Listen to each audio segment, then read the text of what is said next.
Dogs.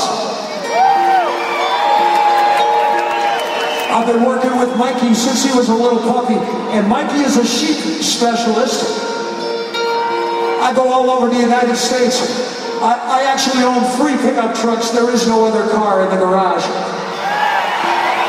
And I compete in national dog handling competitions. Mikey is a sheep specialist. And I can send him out over the hills.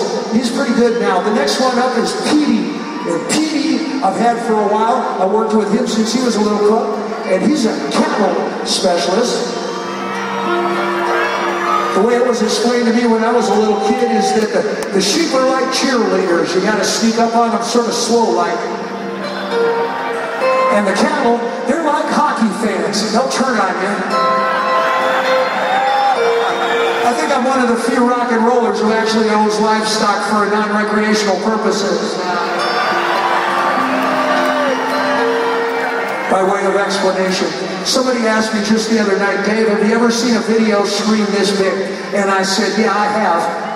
And he said, where'd you see that? I said, when I was 7 years old, I was standing in a field outside of Newcastle, Indiana, and we used to call them drive-in movie theaters back then.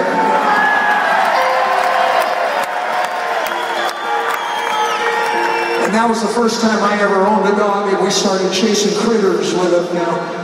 And what we do is you set up, I can send my dogs out about 5 football fields distance, about 500 yards on the whistle.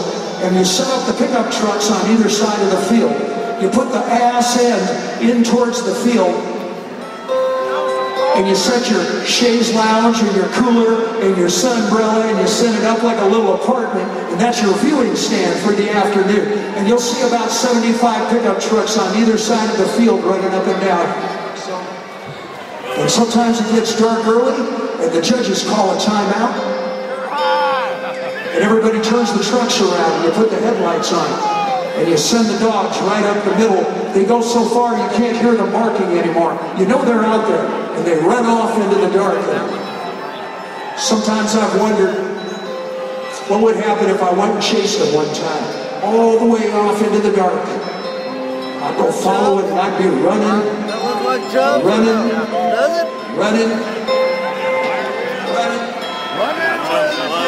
never sure what I would find there. Maybe an ice cream truck.